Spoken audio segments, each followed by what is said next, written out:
பள்ளி வேன் மீது ரயில் மோதிய விபத்தில் 3 மாணவர்கள் உயிரிழந்த சம்பவம் கடலூர் மாவட்டத்தில் மிகுந்த பரபரப்பையும் பதற்றத்தையும் ஏற்படுத்தியது மட்டுமல்லாமல் ஒட்டுமொத்த தமிழகத்திலேயே அதிர்ச்சிக்குள்ளாக்கி இருக்கிறது.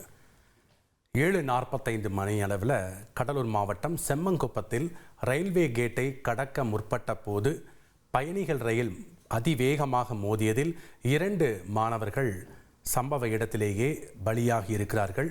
ஒரு மாணவர் சிகிச்சை பலனின்றி உயிரிழந்திருக்கிறார். தற்போது நேயர்கள் திரையில் பார்த்து கொண்டிருக்கக்கூடிய பகுதி விபத்து நடைபெற்ற செம்மங்குப்பம் பகுதி. இந்த பகுதியில் இந்த வேன் தான் விபத்துக்குள்ளானது. தற்போது எலும்புக்கூடாக காட்சியளிக்கிறது. தற்போது ரயில்வே துறை மற்றும் மீட்பு படையினர் துரித கதியில் வந்து மீட்பு பணிகள் மற்றும் சீரமைப்பு பணிகளை மேற்கொண்டு வருகிறார்கள். தற்போது சோதனை ஓட்டம் ஒரு புறம் ஆயத்தமாகி கொண்டிருக்கிறது. முழு வீச்சில் நடைபெற்று காலை 7:45 மணியளவில் நிறுத்தப்பட்ட இந்த வழித்தடத்தின் ரயில்கள் அனைத்தும் இன்னும் சில மணி நேரங்களில் மீண்டும் இயக்கப்படுவதற்கான வாய்ப்புகள் அதிக அளவில் இருக்குது. தற்போது கூடுதல் மற்றும் கள விவரங்களை தெரிந்து கொள்ளலாம். எமது செய்தியாளர் தேவநாதன் இணைப்பில் இணைகிறார். வணக்கம் தேவநாதன். சோதனை ஓட்டம் ஆரம்பித்து மெல்ல மெல்ல இயக்கப்பட்டு வரக்கூடிய காட்சிகளை நம்ம பார்த்தோம். அதுக்கான ஆயத்த பணிகளில் ரயில்வே துறையினர் ஈடுபட்டு வர காட்சிகளையும் நம்ம பார்த்தோம். தற்போது அங்கே இருக்கக்கூடிய கள விவரங்களை பதிவு பண்ணுங்க. கோட்ட மேலாளர் மற்றும் பாதுகாப்பு குழுவினர் அந்த பகுதிக்கு விரைந்து வந்து விட்டார்களா? அவர்களுடைய விசாரணை எந்த அளவுக்கு இருக்கு? அங்கே இருக்கக்கூடிய விவரங்களை பதிவு பண்ணுங்க.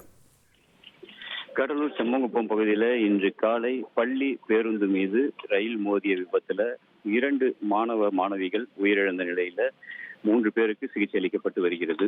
இந்த நிலையில தான் பார்த்தோம் அப்படின்னா அந்த விபத்து நடைபெற்ற பகுதியில சீரமைப்பு பணியானது மிக வேகமாக நடைபெற்றது. அதன் ஒரு பகுதியாக தற்போது பார்த்தோம் அப்படின்னா மின்சார ஒயர்களை இணைக்கும் பணி முழுமை பெற்று விட்டது.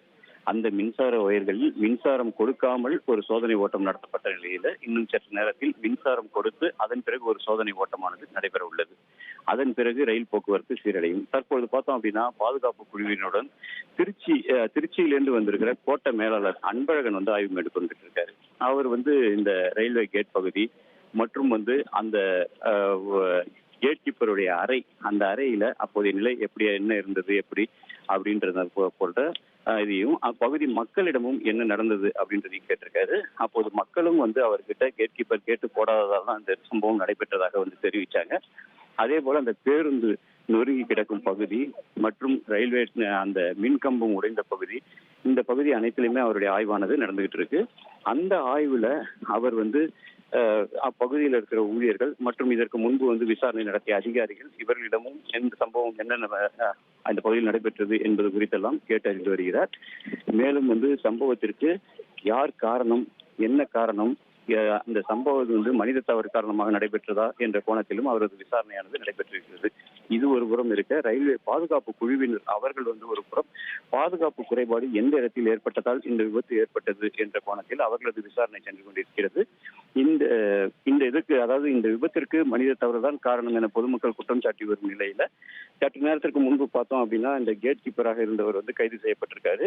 அவர்கிட்ட கடலூர் போலீசார் தொடர்ந்து விசாரணை மேற்கொண்டு விட்டு இருக்காங்க. ஒரு பக்கத்துல இந்த சீரமைப்பு பணிகள் நிறைவு பெற்று இன்னும் ஒரு மணி நேரத்துல முழுமையடையும் சொல்லிட்டு ரயில்வே துறையினர் தெரிவிச்சிருக்காங்க. நன்றி தேவநாதன் உங்களுடைய விவரங்களுக்கு.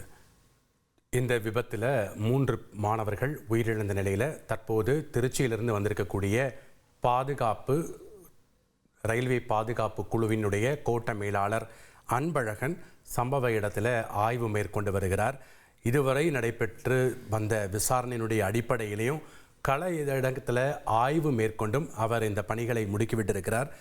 இன்னும் 1 மணி நேரத்தில் இந்த வழித்தடத்தில் ரயில் போக்குவரத்து சீரடையும் என்று எதிர்பார்க்கப்படுகிறது. அதற்கான ஆயத்த பணிகளில் ரயில்வே துறையினர் மும்முரமாக ஈடுபட்டு கொண்டிருக்கிறார்கள். கள விவரங்களை செய்தியாளர் தேவநாதன் வழங்க நாம் பார்த்தோம். ட்ரெண்டை ஃப்ரெண்ட் ஆக்கிக்கோங்க. தந்தி டிவியின் சப்ஸ்கிரைபர்ஸ் அண்ட் ஃபாலோவர்ஸ் குடும்பத்தில் நீங்களும் இணையுங்க.